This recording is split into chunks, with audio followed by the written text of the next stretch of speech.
Awesome. So thank you both for joining us today. This is the first session of our San Antonio Entrepreneurship Week 2021. Completely different year. Every year seems like a completely different year, but last year was weird and this year's kind of weird. So I'm really happy to have you both.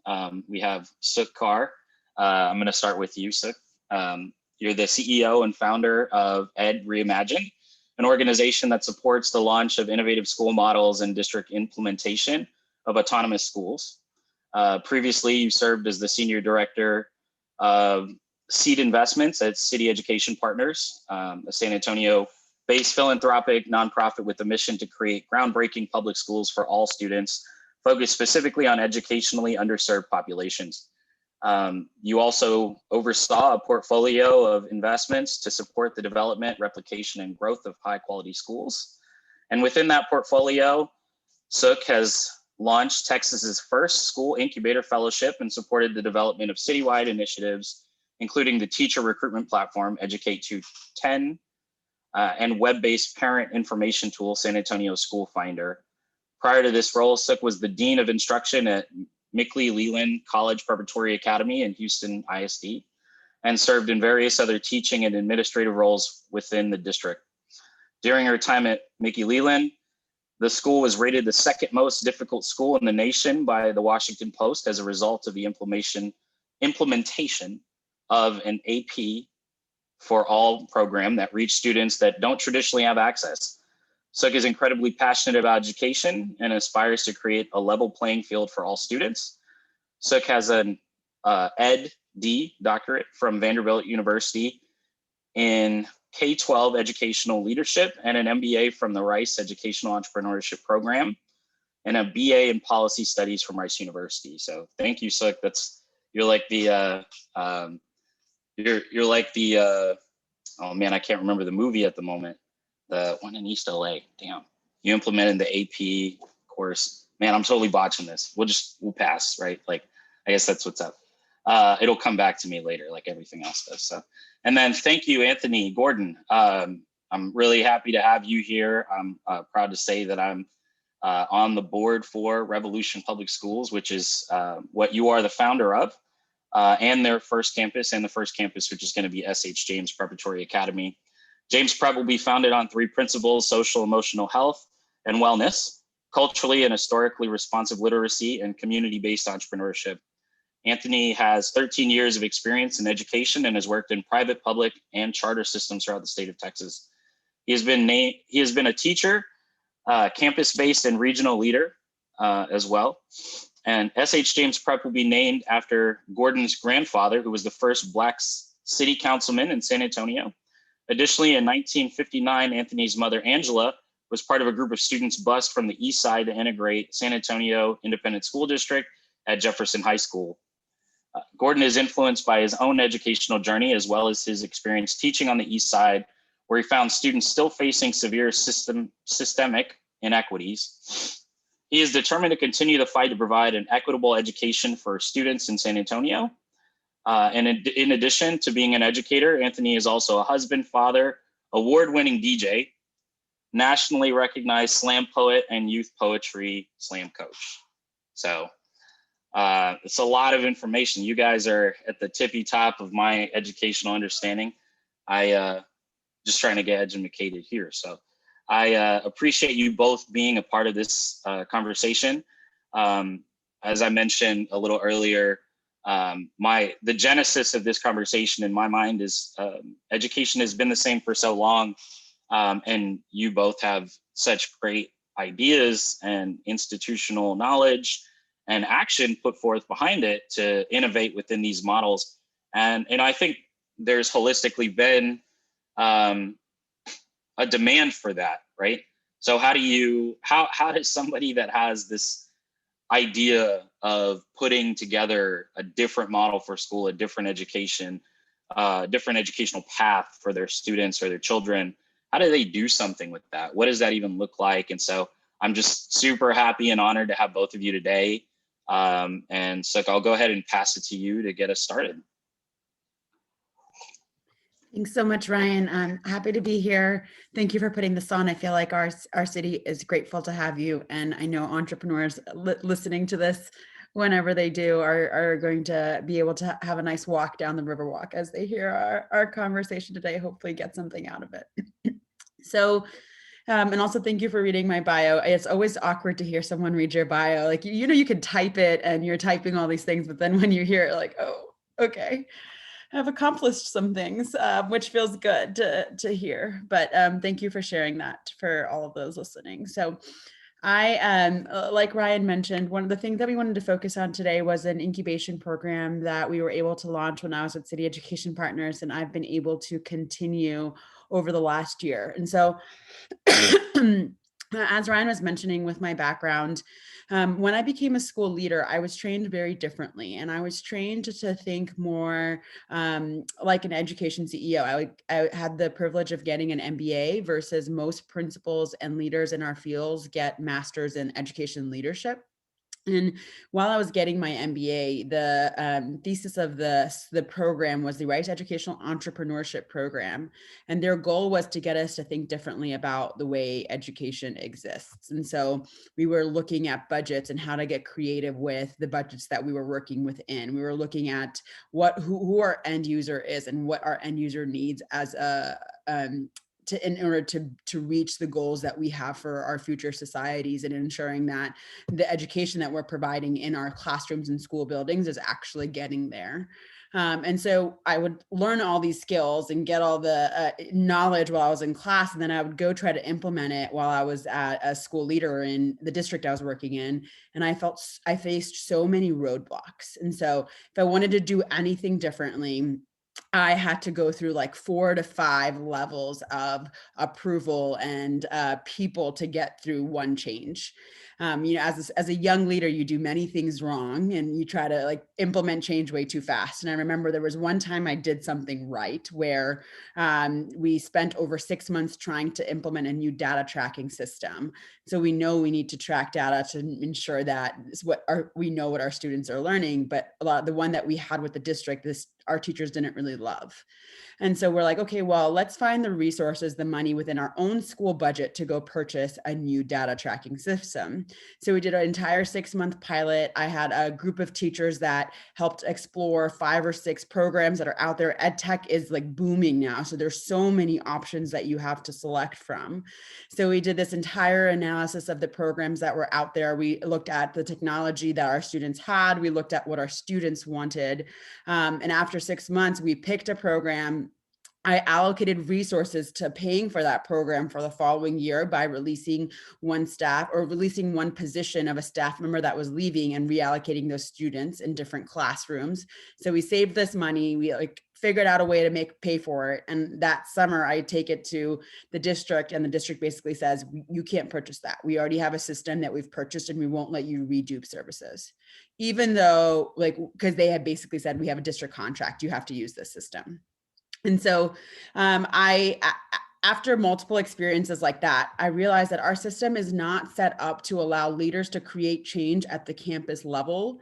And the attempt to create more efficiencies and economies of scale has actually hurt the ability for leaders to be able to create change and live out a vision that works for a set of students. So when I came to San Antonio and I had the opportunity to think about system-wide change, what I looked at was the types of school models that folks were launching. And what I also like you mentioned, got the ability, oh, what a cute puppy. I got the ability to get my doctorate, and because a lot of pushback some of my school teachers gave me was that they felt I didn't have enough educational theory background.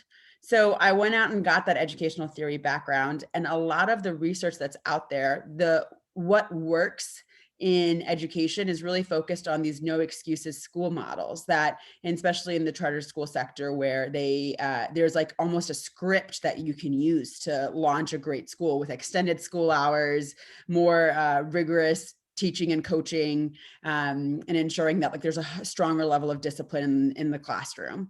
But what I felt like what was missing out of that is like, how do we ensure that we are engaging students in different ways and implementing new pedagogy as new things are being released? Where does technology fit in to the new world of, to the current world of education? Where do different ways of learning? How does a student with a different profile get a different learning experience than their peer that might need something else?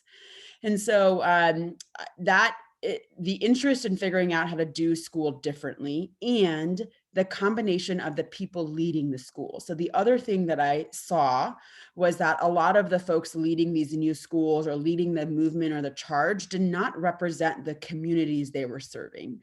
Often, a lot of that is because like of the opportunities that people of color have not gotten over the years in terms of leadership.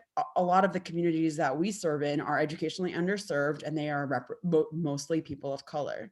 And women also was another group of people that was not really well represented. So seeing those two things where I saw lack of innovative models and then lack of representation within the leadership, we thought, what is a way to help support these people launch new schools? And the reason why they're not doing that is because there's no official support to actually make that happen. There's always been the process. You can always have gone through the state or through a district and launch a new school, but there are very few people that have the time, capacity, resources to do that without any kind of support, and that are willing to take that risk. Because for many of these folks, if you take the risk to go do this, you have to leave the position that you're in. You can't. I actually tried launching a school. I tried applying for a charter while I was still leading another one. An epic fail. One, I didn't get anybody else's voice. It was the entire application, which is, if you've never read a charter application, they're usually like 300 pages plus, was Sukh's talk from her head, which is like, what good is that for the community? And then two, it wasn't even like strong. We literally, the partner and I that were working to put this together, accidentally missed a part of the application, copying and pasting it. And so like the fact that it was because we both had full-time jobs. I was trying to run a school and he was trying to do something else. And it wasn't the way that you actually need to start something. And so all of this culminated to this idea of an incubator. There are a few, it's not a unique idea. The first thing we learn as teachers is to beg, borrow, steal. And so I went out and tried to look for what other folks were doing in different states. And there's incubators across the country. And there are some that have been more successful than others. And there are some that have had a lot of learnings because it wasn't their first go around. So what we did was we went around and talked to all of the leaders that had incubators in their cities, and then talk to folks that had some learnings and figured out what is it that we want to try in San Antonio to see whether or not there's a demand for something like this. So the vision of the incubator was to allow entrepreneurial school leaders that represent their communities to launch equitable, innovative school models. So it's not just the upper middle class folks that get to experience the fun robotics programs and all the different ways of learning, including technology or arts integration or whatever it may be. It's all students, regardless of where they live. And the models are equitable so that we're ensuring that practices like restorative practices are being used in culture to create positive school culture versus just one way of doing discipline and student culture and belonging. So that's the vision. There's 5 guiding principles that we created. The first one was community-driven design. So this is the most important thing about the work we do. And if you're not about partnering with the community, then you're probably not a good fit for the incubation program. So community-driven design means that, yes, every leader, as you all know, every entrepreneur needs to have a vision for what their school could be. But the most important thing is getting input from others, and specifically community members that are the ones that you're going to serve. So all of the leaders in the program build a community design team. They have multiple teams, but the community design team specifically is supposed to provide feedback around the model design. So what are the things they're actually looking for in their school? What are the things that they want to see happen in the next school that comes in their community? What is it that they love about education? What is it that they feel like wants to be changed? All of those are input pieces that go into the creation of the model. That process and that process doesn't happen overnight. So this means that we have to start the work multiple years in advance of a school ever being launched. Um, the term in the industry has been called like year -1 and -2 is when we start our programming, which is like 2 years before the school is even planned to be launched. And so then that's the first principle. The second principle is school leader autonomy. So as you can tell from my story, a large part of the work is allowing leaders to be able to make decisions for their schools that best fit their community needs. So if a school is partnering with the state, they are allowed some guaranteed autonomies there. But if they're partnering with the district, those structures can look really different. And so we want to make sure that the school leader has the autonomy to make the changes and decisions they need. The third piece of the model is piloting.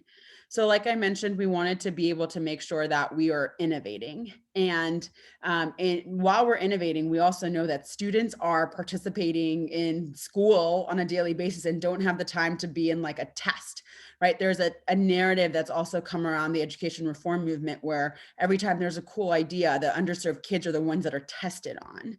And so we want to make sure we're preventing that from happening in a high stakes setting. And the way you can do that is by engaging in pilots.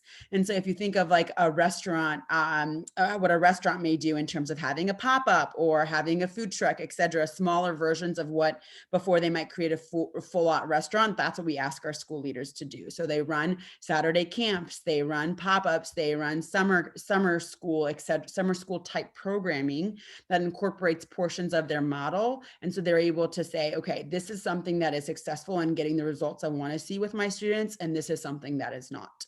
And then they are asked to take that data and reflect it within their model.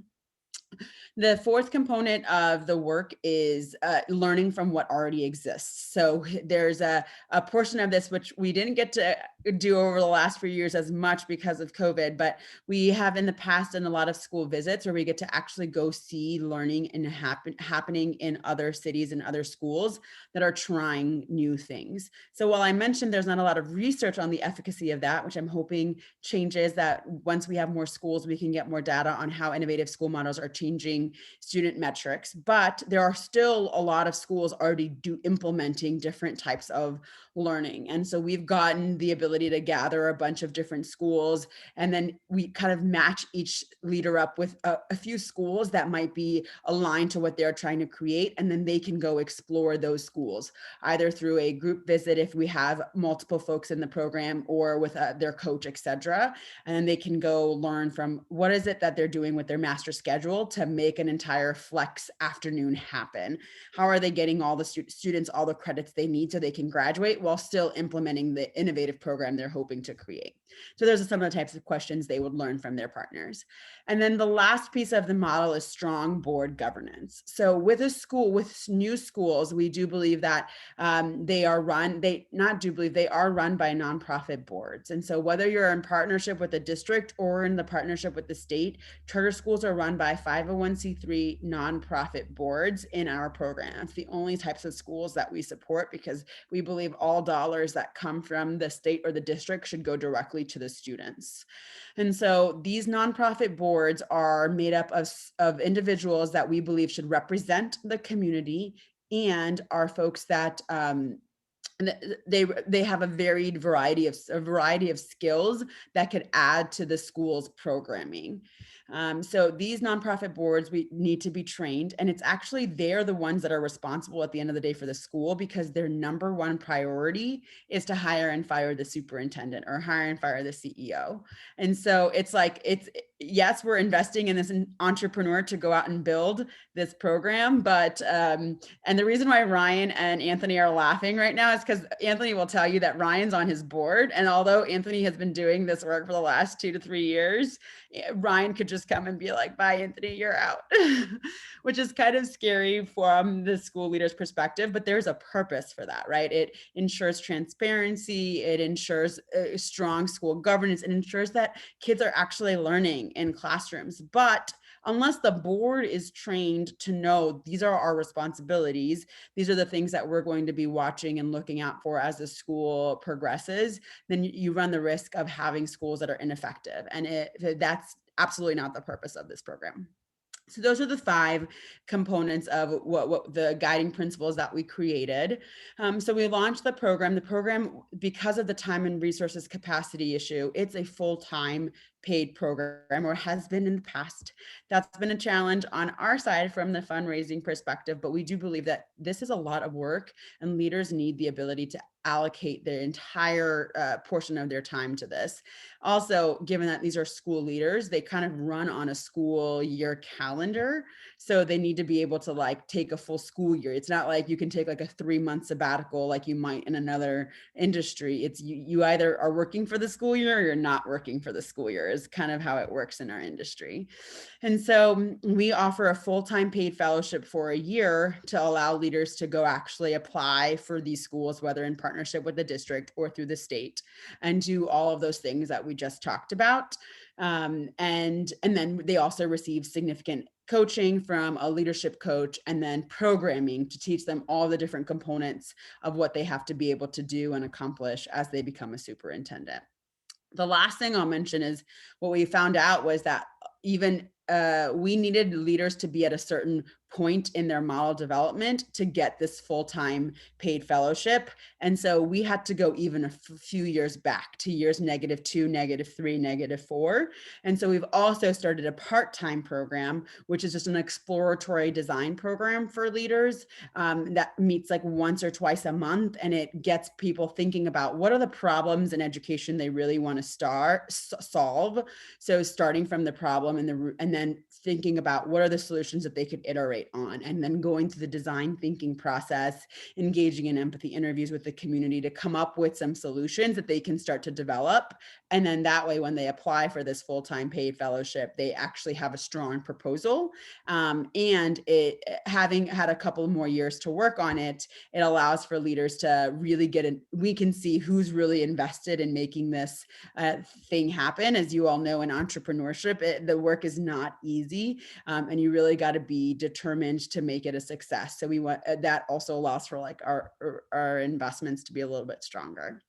So that's a little bit of an overview of all the work that we've done. We're, kind of at an influx point. COVID's kind of shaken everybody up. So we're going to see how it progresses. But I feel like Anthony is the perfect example of the product that is possible. So I literally been like, hey, meet my friend Anthony. This is what's possible if you help us support this work. So I'll kick it over either back to Ryan or to Anthony. Yeah, Anthony, I'd love to hear your experience going through this program, and then also just your, how have you adapted that learning and your, experience within the ecosystem of education to something that you believe is better? Yeah, and I'll kind of speak to just like my experience in an incubator, and then my experience overall getting to this point, and then a bit about the school as well. First, thank you, Dr. Kaur. I don't call you Dr. Kaur enough, so I started doing that because, yeah, you're awesome. So, Sukh mentioned just kind of the training that she went through and how it really pushed her in a direction to be an entrepreneurial leader. I was not trained in that way, so I'm really glad I met her and had the experience to kind of go through this process. As far as the incubator experience itself, I would say it's very similar to what you would see in a traditional incubator, right? So like not very different from a lot of the work that you're probably doing with small businesses, Ryan. It's really that starting with the idea, a concept, and a conversation, and then bringing in experts and surrounding yourself with experts that can give you clear steps in the process. I think a lot of times we have large ideas in education, but getting from point A to point B can really be difficult, especially when you're working in systems where people are really stuck with like sticking to the status quo. So it really is about surrounding yourself with people who are like-minded and really want to see that shift. And I think that was the biggest thing that I discovered and found in meeting with Sukh and Jen Maestas, who also was a huge part of the process with CEP. Sukh mentioned the Ed-Vent. Ed-Vent was super important for my process, and I'll speak a little bit about that later, and me eventually going on into the Ed launch portion of the program. And what I found with CEP was not only were they able to really help me like dig and dive into what it was I was trying to do as an educational leader, but they also provided programming and mentorship that really helped me build out the pieces. This is a huge monster, right? We're building a Titanic that we hope doesn't sink, right? So like really thinking about each piece of it and how to develop it fully, because there are a lot of moving parts as it relates to launching a school. The added bonus, like Sukh said, is the funding that allowed me to step away and do this full time. As she mentioned, this is something that never could happen if you're doing a full-time job, even with a team, right? Because it is a huge undertaking. My application was almost 500 pages. So just thinking about going through that process, I wrote a book, basically. I wrote an educational book, right?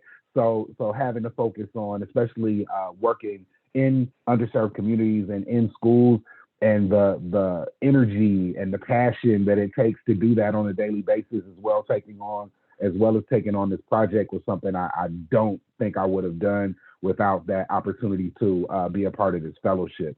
And just the ability to work with experienced leaders, right, who have an eye on equity.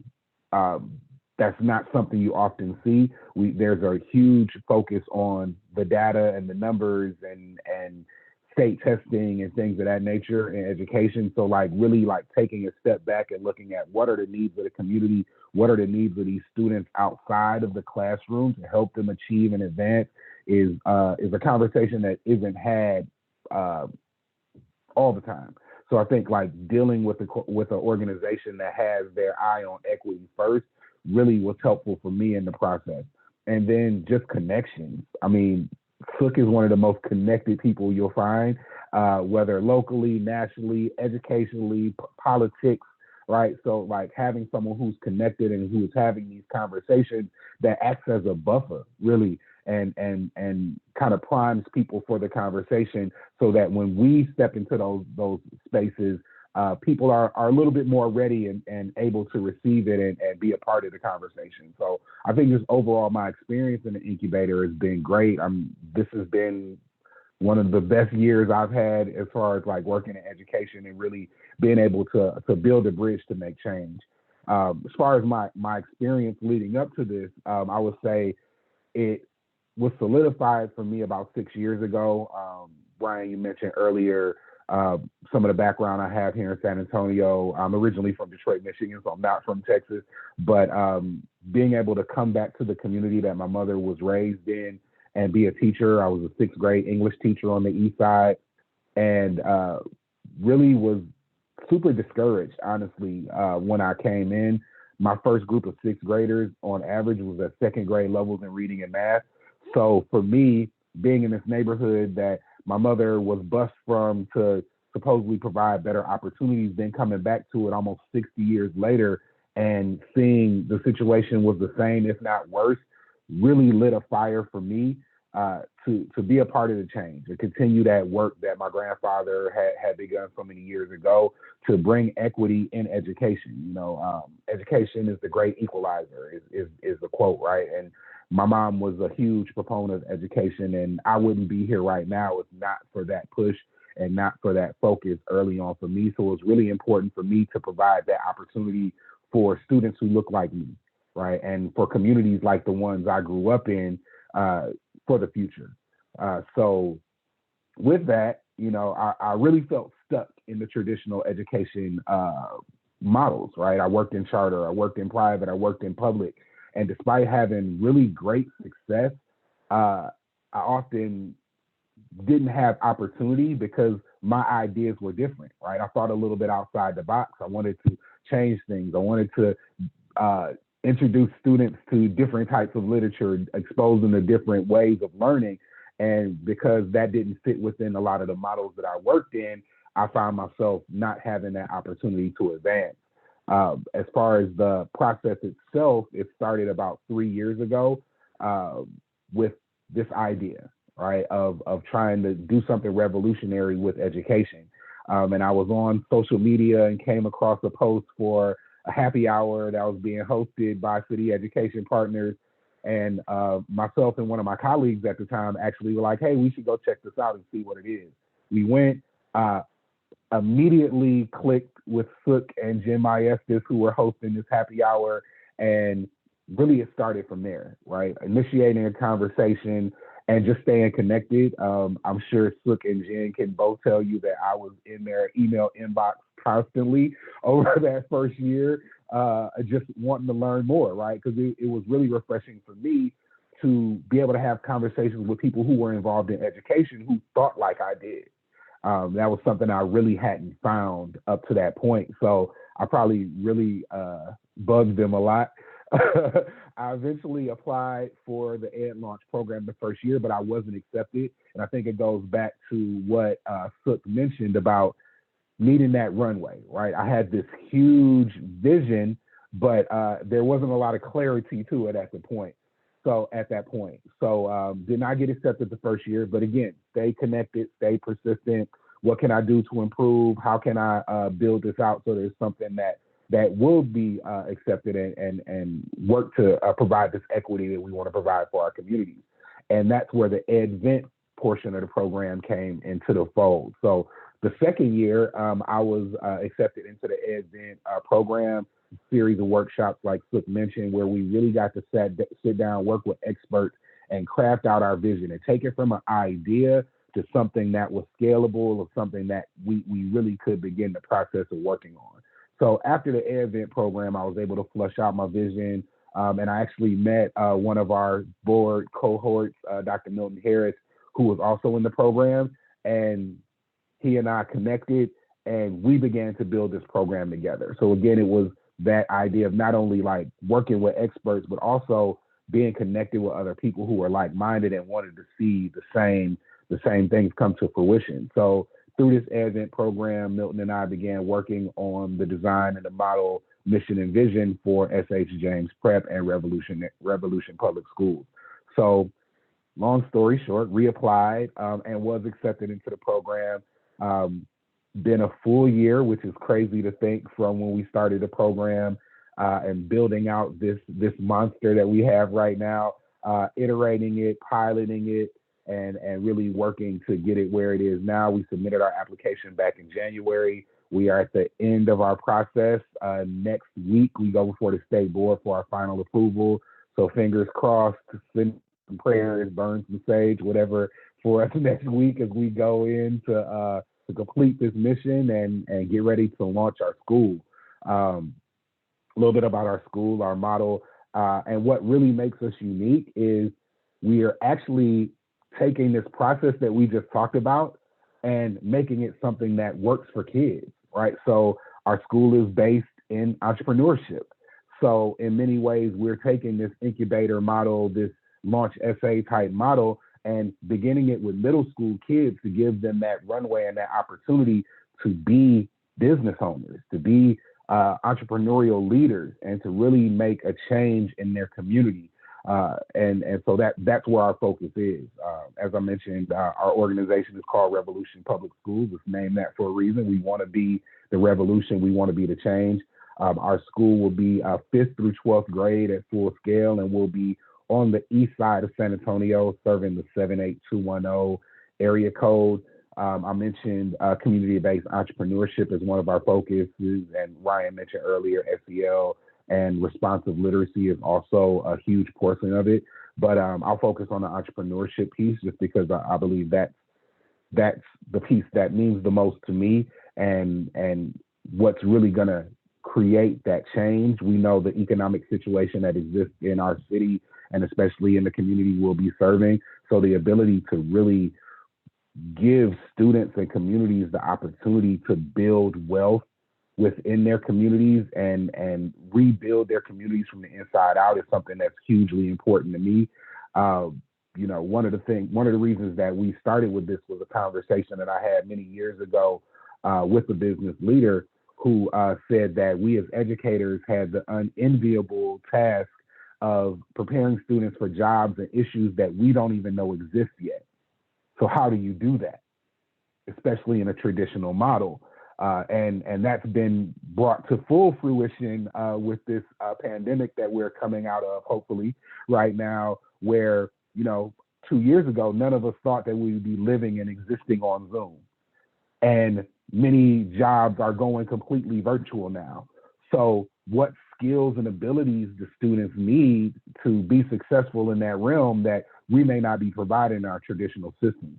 I have a friend who's a manager at a CAD engineering office, and I was talking to him recently, and he was discussing the issues that he has preparing for his day when he has everything from baby boomers to Gen Z in his office, and their skill sets are wildly different, right? Where he has Gen Z kids who he gives a traditional workload, and they're done by 12, and then they're on YouTube for the rest of the day.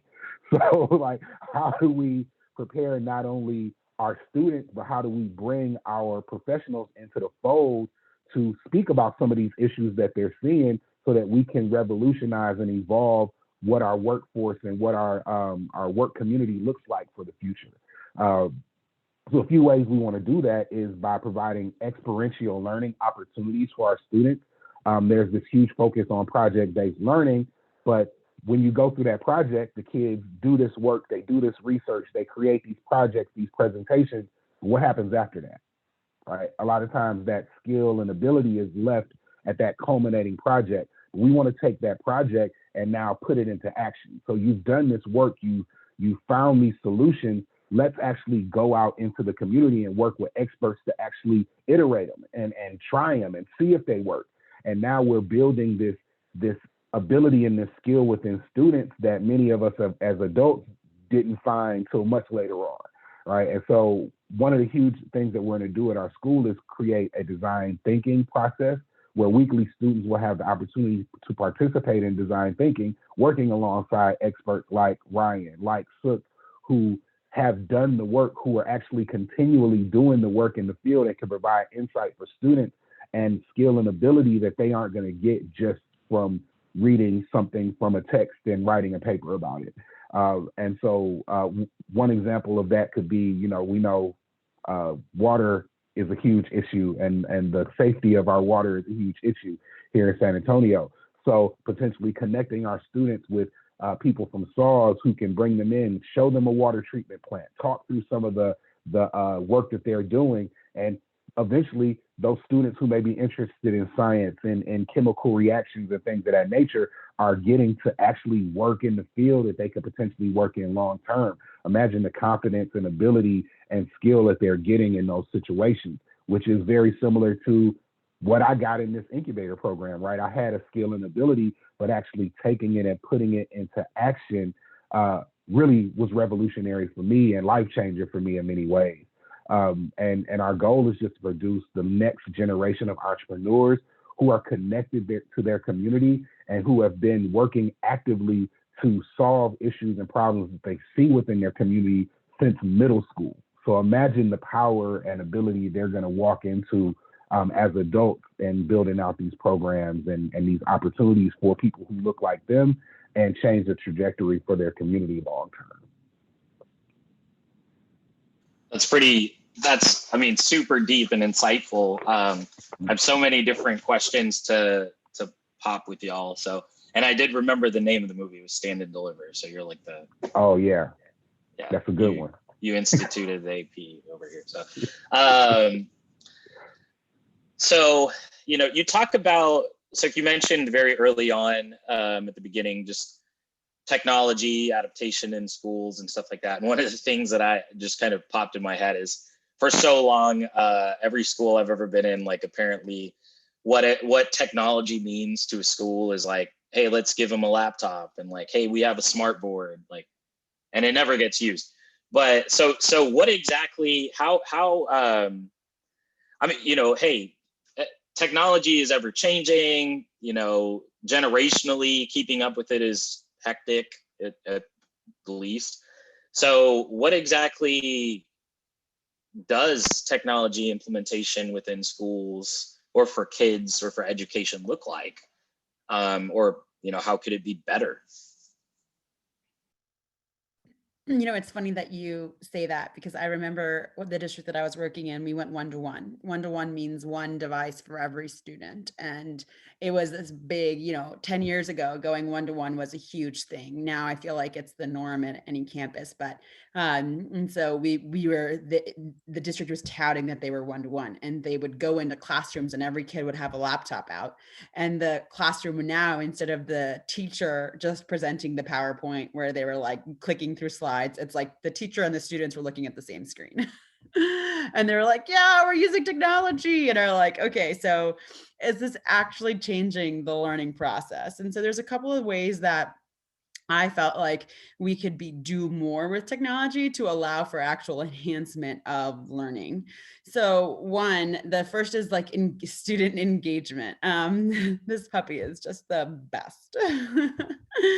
One is student engagement. So what are we using in the technology that actually is a resource that can allow students to enjoy learning more, right? So we know Gen Z and beyond, they literally are born with a cell phone in their hand. And so they need to have that stimulation. And so how can we engage with software programs that are being developed to help them learn in a fun, engaging ways? And so there's a lot of opportunities out there for math programs that are technology based, for reading, etc., that can help you get students more wanting to use technology to learn. So that means you have to actually go explore what ed tech is out there and create more ed tech public-private partnerships, right?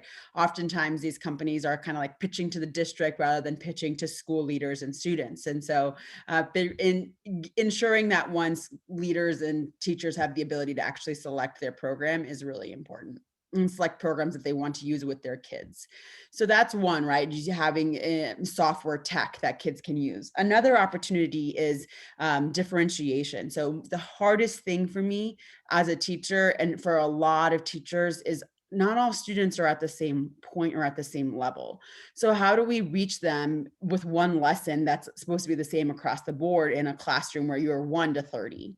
And so there are ways that you can differentiate using technology. So first of all, there's Lexile programs specifically for reading, right? All kids are and especially if you're an English language learner and you're just now learning, or you're in the midst of transitioning and learning in English, there are ways that you can use the same literature piece and have it be rated at different Lexile levels, so everybody can approach the text that you are reading and allow for that conversation and discussion to happen. Oftentimes you see the students that might not be as strong readers or have a lower Lexile level not engage in discussion afterwards because the text is not accessible to them. It's not that they can't talk to you about the main idea or what the author's point of view is. It's just they need to be able to read the words and make sure that they have some level of accessibility. And so there's various programs like that can allow for you to differentiate a lesson across multiple levels of students. The other way that you can use it for differentiation is through small group or individualized learning experiences. So in my classroom, I'm a big sports fan. And so we used to have like March Madness themed entire months of reviews towards the end of the year of content. And we were able to use technology to split up student groups. And so one group was, doing their individualized data tracking towards their math specific groups of TEKs that they had areas of working on, while I was working with a small group around a specific topic that I know they all needed help in. And then there was another group that was working amongst each other. And so you could have like multiple stations and use technology to serve those different stations based on what they're working on. And so there's a lot out there that you can use. And then the last piece that is important to realize is efficiency and making sure that, while digital divide is a real big problem, that we are working on addressing in San Antonio specifically, there is still the efficiency of being able to give everything to your kids in the click of a second it should not be underrated, right? For us, it's like with there are learning management systems, LMSs, that allow students to interact with the content curriculum that you're developing in an instant. And those are important to get information really quickly. Now, I remember one of the trainings I had to go through when I started Teach for America was how to pass out paper efficiently. Like, there is a trick that you can do where you take, I'm not kidding, there's a trick you can do where you like take a stack of paper, go like this with your hands, and it separates them so you can quickly like shuffle out a piece of paper to kids, because that's time lost from learning. And so I'm serious, it's like, you're laughing, but it's a real thing. And so, now you have to think about like, well, okay, the efficiency of being able to, a kid's not at school and like, hey, did you check the LMS to see what you missed at school today? Because everything should be, if the teacher is doing, submitting everything should already be on there. Now you can even do your homework when you're not there. Or, there's a lot of things that are just like operational and logistically that tech can solve. And then if you get fancy with like the writing notebooks and stuff, you can even do a combination of both, of like, because the writing piece, people really feel like that's still important. I actually met someone last night that was doing augmented virtual reality software programs for kids around human anatomy. So he showed me like this app that they were creating where you could literally lift your phone up or your technology device up to a human and you could see the human anatomy of that person, which is kind of weird. But anyways, things are happening. So there's a lot of opportunity out there, I think, with that we can use technology to enhance the education learning environment. Can I chime in real quick, Ryan? Yeah, of course. Because I think one really important thing that Sukh brought up is that idea of differentiation. And we have to look at that not only for our kids, but our teachers and staff as well. I think like the education part of technology is what's often missing, right? We roll this laptop cart into this classroom and we say, you got technology, go. But everyone in that classroom is at a different space. So really taking time to educate everyone on how to use technology and how to use it efficiently makes technology not a liability, but actually an asset. So I really wanted to chime in on that piece and like making sure like we understand like we have to teach people how to use the devices and use them safely, because technology can be very dangerous as well as as beneficial. I appreciate that. So another question that I had, targeting more towards the entrepreneurial sphere, this to me seems like it'd be kind of difficult, but I'm curious how y'all structured this in. So I'm really big on testing and iterating. I think that any successful entrepreneurial endeavor should have that as a part of their model. Whatever your first idea is probably not going to work realistically. So how has this changed for you in both of your spheres, creating the school to creating the incubator? What did you think was going to work that maybe didn't work? And then, what surprised you that you were like, wow, people seem to really gravitate towards this, or this seems to be really successful, that you weren't really planning on? Whoever would like to go first. I can jump in, yeah. So this whole process has been very eye-opening for me. As Sukh and I have had this conversation, like the idea and the concept that I'm talking about, I've had for a while, right? And it's something that I've introduced at least portions of it in different spaces where I was, whether it was public, private, charter, whatever it may have been. And it was almost like shunned, like, what are you talking about? That'll never work. This can't happen. We're doing this. This is research-based and it works, right? So for me, it was really eye-opening to step outside of those spaces and have some of these same conversations. And now it's like, oh, this is revolutionary. We have to do this. But, when it's very similar to the conversations I've been having for years. So that part for me was interesting, but I think we're at a time where it's prime, right? A lot of people, especially through the pandemic, are kind of at a space where they're like, okay, this really exacerbated the situation and it's making things 10 times worse. So now we really have to be in a space where we try different things and the space is prime for it, because we are using technology and things like you mentioned very differently now, even in the educational space. So I think some of it is a result of that, but I think also it's just it's just interesting to me to see how the shift has happened over the last couple of years. Look, I don't know if you want to add on to that. Yeah, I mean, the interesting part is also that there's still a lot of skepticism about doing even though there is a shift happening and we're trying, there's still a lot of skepticism. And there's folks that have, and that's also, I think, a part of, because the space that we work in is, I'm a mediator between local and national funders and entrepreneurs, is like how I think of like my position.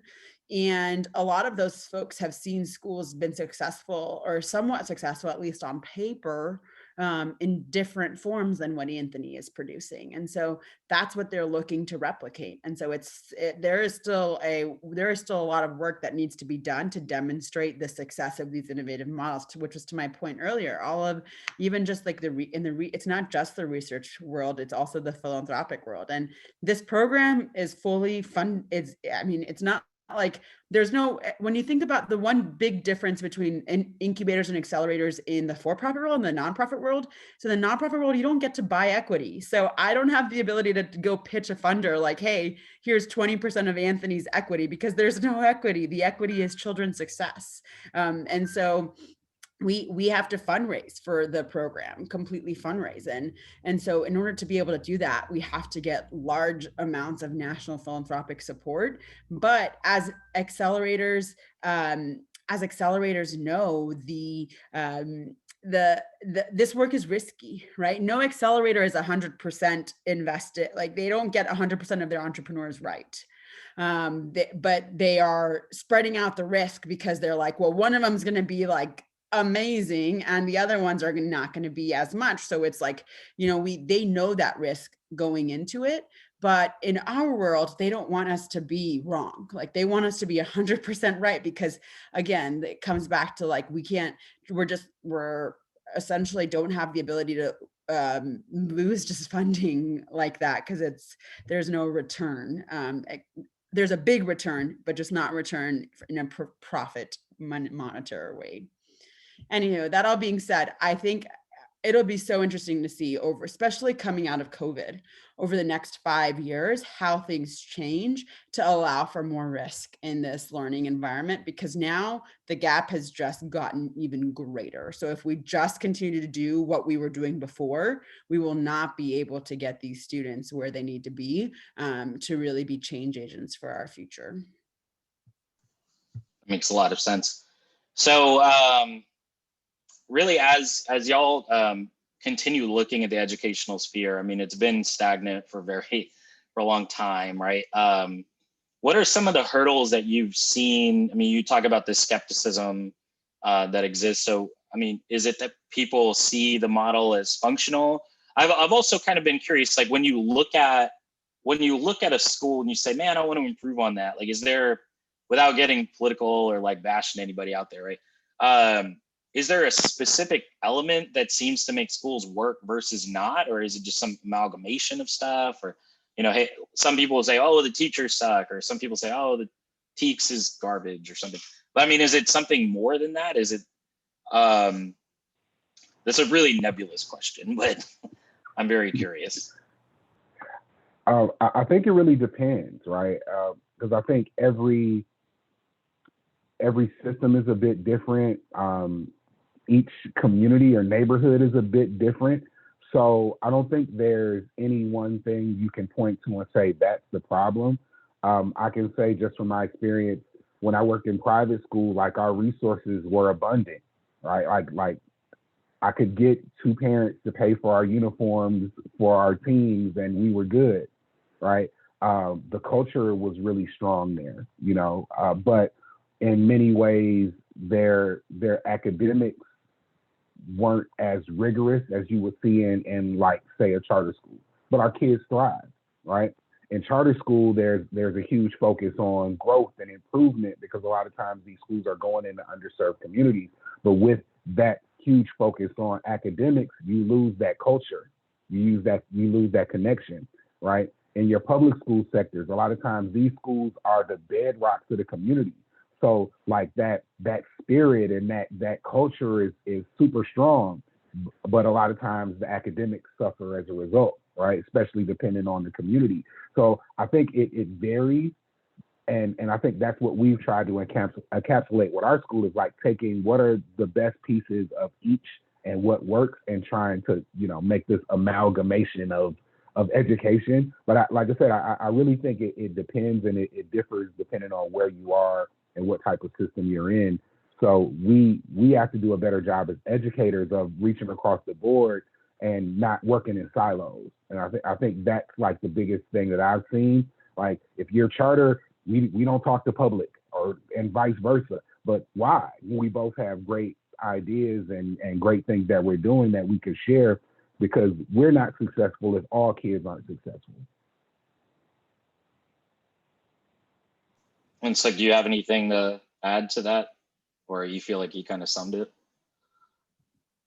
You pretty much summed it. Okay, fair enough. So, I mean, looking at the goals that y'all have for developing schools, right? I mean, it's Revolution Public Schools, I guess, or, maybe there's more.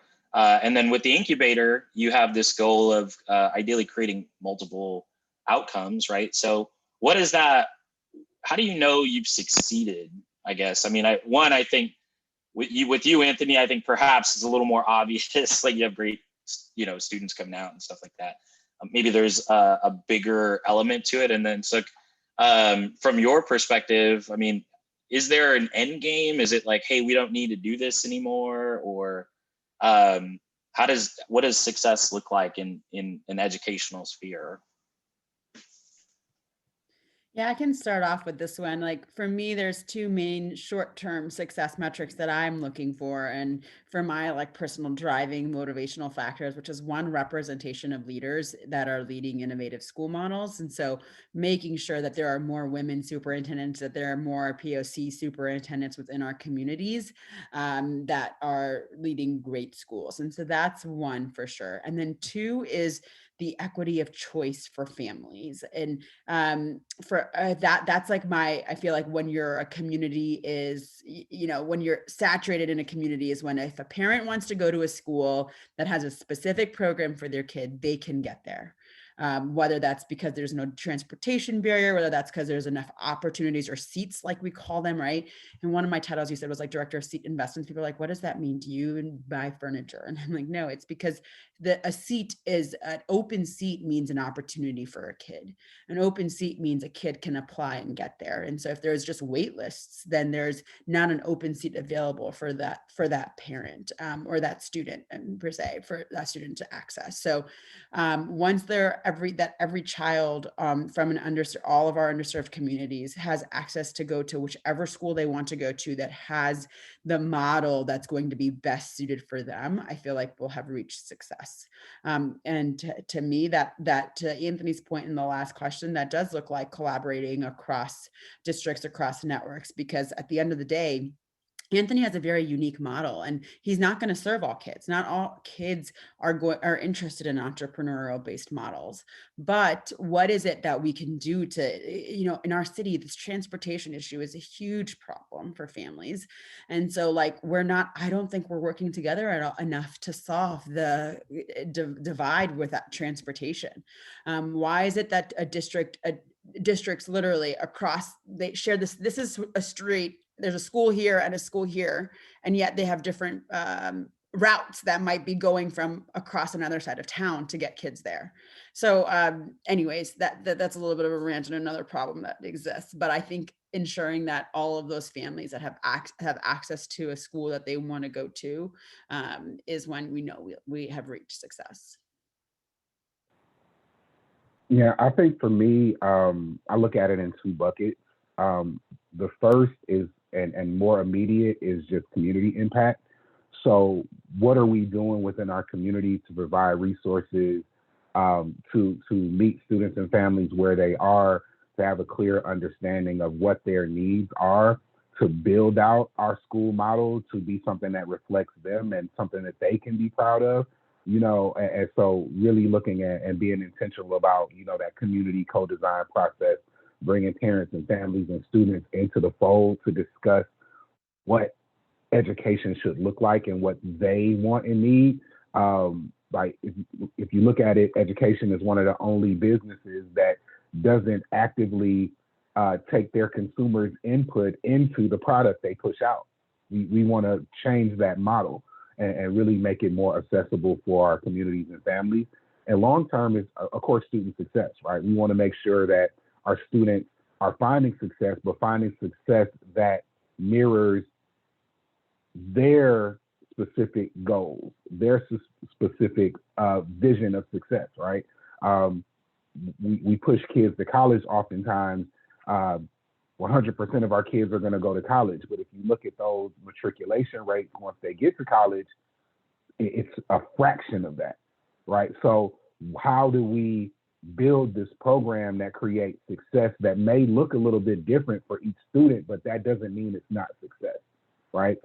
If a student is able to build out a program in our incubator, our business incubator in high school, and launch a wildly successful business when they graduate, as opposed to potentially getting a 4-year degree right out of high school, is that not success?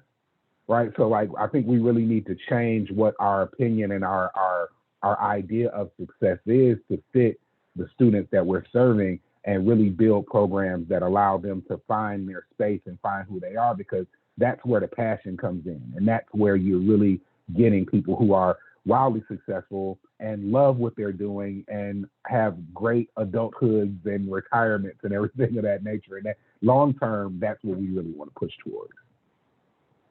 I love that. That actually, follows a pretty similar mantra that I've said to myself for Launch SA, which is, I'm not here to sell you on a vision of my choosing. It's got to be your vision. And, it would make no sense if I gave you the playbook to be a national thing when you're like, dude, I just want to own the corner over here. And in aligning those factors, you get a stronger student, you get a stronger entrepreneur, rather than just kind of genericizing the whole thing. Like, hey, just do some of these things. I'm not going to tell you which ones, but something here is going to maybe work or not. So I want to step it back a little bit, and this kind of maybe still overlaps with the technology question that I had, but with the pandemic, you talk about getting access, talk about things that have changed over the course of time. This represents kind of an oddity in that, everyone had to go virtual. Students weren't prepared, maybe parents weren't prepared, educators weren't prepared, nobody was prepared, right? But how does that influence the problems that you see going forth in the school model? I mean, I imagine if things get to be, real tech savvy, like, do I expect one day I'll just put my VR headset on and be like, oh, that's the teacher, this, figmentary person? Or I guess, that maybe that's too meta, but I'm curious what your thoughts are on like how that, or what you've seen through the pandemic, will influence education moving forward. I really think in many ways our world will never be the same. And I think there are a lot of things that we've learned as adults in this process about learning that are going to influence education, right? We've all had our Zoom overload days where we're sitting in front of a screen for 8 hours and our brain is fried, right? So how would a kid be affected by that, right? And so I think we really have to look at education as a whole and how we educate students, giving learning in smaller chunks, right? Breaking things up, finding ways for students to work independently outside of the traditional classroom space.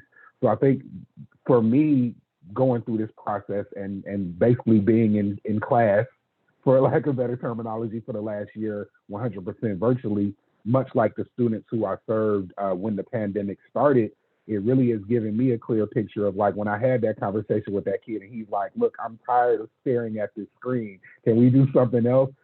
I feel that. So like really being empathetic in that way and like allowing students to learn in the ways that we learn as adults. I think also Sukh mentioned the digital divide earlier. this is really giving us insight into how we can begin to tackle this monster that is the digital divide, right? Using different systems and networks to give access to families so that learning doesn't just happen within the four walls of our building during the day, but now we can extend that learning and even bring parents into the fold in different ways to allow them to have a piece or a part or a partnership in the learning. Is something that we can learn from this whole process as well, because in many ways we've had to depend on parents through this pandemic a lot more than we ever had in the history as long as I can remember as an educator. So finding ways to kind of continue that and also provide resources for parents in the process so they could be more consistent partners in the process, I think.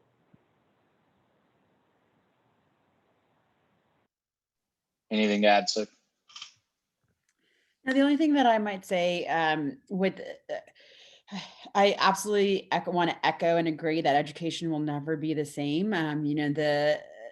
There are still lots of kids that are not even coming back to school as it haven't been in a school building. So not only will there be gaps achievement wise, but there are also going to be social gaps that have occurred, especially if you think about like those early childhood years where you are developing those skills. Developing skills behind a screen around social, there's a reason why we have to come in person to teach kids, and there's things that you just cannot teach via a screen, and then a lot of that is social connection and leadership amongst your peers that even, yes, while you can do things like Zoom is incredible with breakout rooms, etc., there is still a lot that we miss in the tech-based experience. And so I think that like it'll be interesting to see how schools and communities change and evolve, and whether there's a spike even in just the homeschool movement, especially as folks become more remote. So we'll have to see like how we can also support maybe the development of innovative homeschool models that allow for collaboration for students that may never feel safe coming back into a building with 500 other kids. Awesome, thank you. So for everybody that just joined, it came to my attention that the initial join link was in the wrong spot. So what you have missed will be reshared. We have been recording it, but just so you understand the context of the conversation, we're talking about entrepreneurship and education with Sukh Kaur, the founder of Ed Reimagined, and Anthony Gordon, the proposed executive director of Revolution Public Schools and S.H. James Prep. He's the founder of Revolution Public Schools.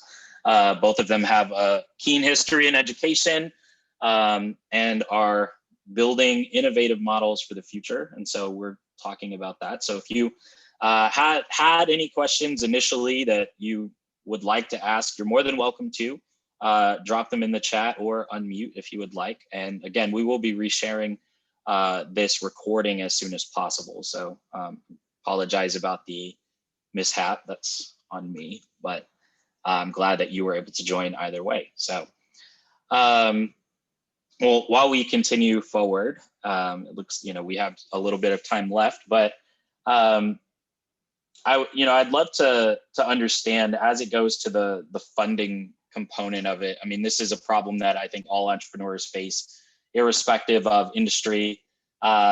This sounds to me like it'd be quite the quandary for education. So usually if we're talking about an investment pitch for entrepreneurs, it's make your case. You talked about the inability to sell equity on these ideas, right? But make your case and explain what the return on investment is. And so for an educator or for a school, the ROI is a little bit less about what money you'll bring back and probably a little bit more about the outcomes that you'll see. But what challenges have you faced in terms of raising funds for your school or for your program? And how do you foresee maybe making that easier, or what could make that easier for you? You want to start on this question? Yeah. So, interestingly, one of the ways that we have presented, I think, ROI is there's a lot of actual research now around how much economic gains we might be able to make if our future student generation is at a better place in the workforce. So Anthony was mentioning this point a little bit earlier on, like finding the right space for kids and making sure that they've reached success based on their own metrics. But that could mean a lot of different opportunities, whether it's ensuring that the careers that are needed within communities are being filled with leaders from schools, or even just, professionals from the schools. So there is an economic case that can be made. A lot of that does require a little bit of extrapolation with success in terms of, what one student could generate of economic wealth for a community or a neighborhood. But there's that definite case that can be made. There's another one around, it's just similar around like poverty reduction, right? So if by reducing poverty in a community, what are the gains that you get in that neighborhood as a result of the poverty reduction? And then the social one is really just having a literate society. If you think about going back to the purpose and the reason for schools, it's, when we first founded our country was to ensure that our democracy continues. And so the existence of the growth of the democracy, civic engagement, are other ways that we can present the data to show that if more schools are focused on creating leaders that are engaged, civically engaged, that see the impact of the water example that Anthony provided earlier, if they are taking that problem on themselves, there's social good that comes from more successful schools. So those are some of the other innovative ways that we might be able to present off the challenge is, like, when we go back to your point, it's not as direct. There's a little bit of there's many assumptions that have to be made, a little bit of extrapolation, but it's not necessarily like this input will receive X output.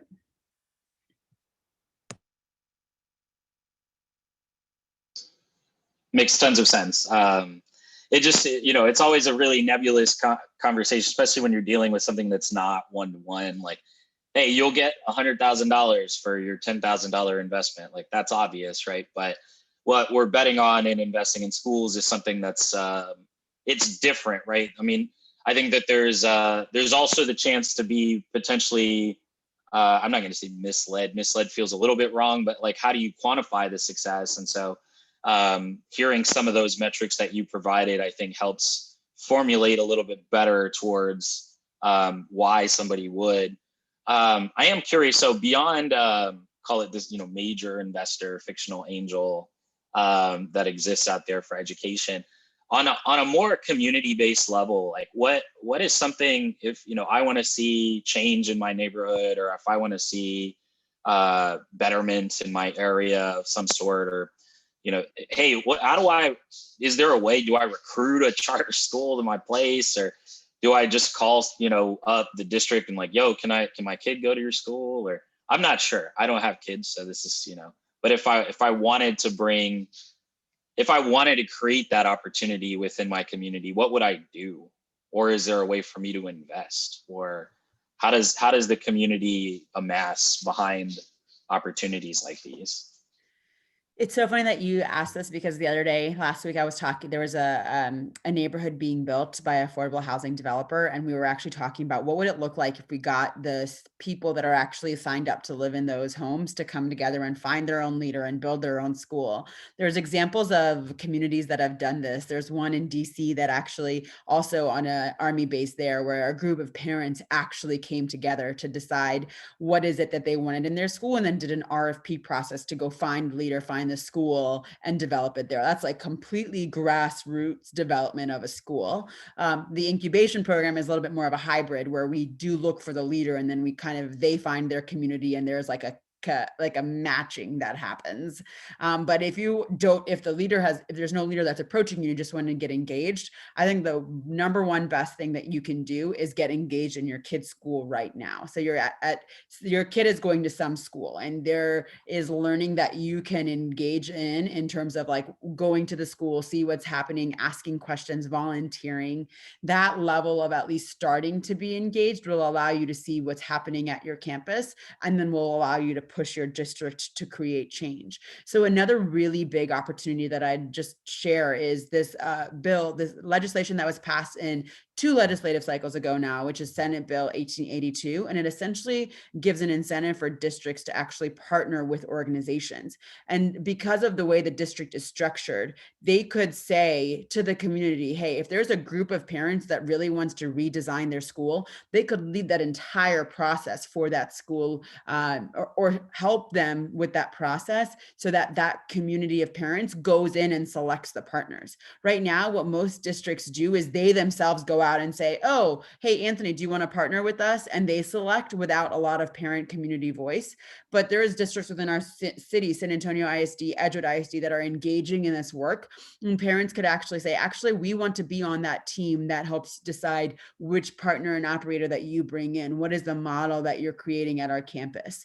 So there's a lot of opportunity for voice there. And so I think ensuring that you are, and even if your kid goes to a charter school, you could push your charter school to say, hey, charter school network, hey, is there a different model that you could create? Or if a lot of the charter school networks are replicating, so helping them think through what is it that they're doing when they're replicating, and is it, if it's the exact same model, how are they garnering your community input or actually helping build a base? And so lots of ways for parents and community members to get engaged with their schools. And I think the number one best thing you can do is figure out what's happening at your campus and district now, and going to the board meetings and making your voice heard.